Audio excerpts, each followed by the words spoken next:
It took Shasta a long time to get cherries and cola together into a great tasting new soft drink. Oh, we came close lots of times, but it seemed like we always just missed. Never seemed to get that good old cherry cola flavor together like we all remembered it.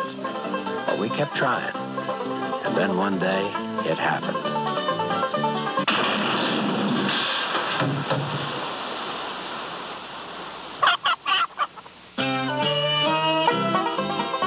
Well, there was lots of shouting and excitement, and it seemed like people came out of nowhere to try our new cherry cola.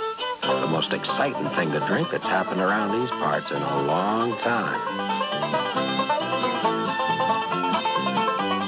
So get together with good old new cherry cola from Shasta.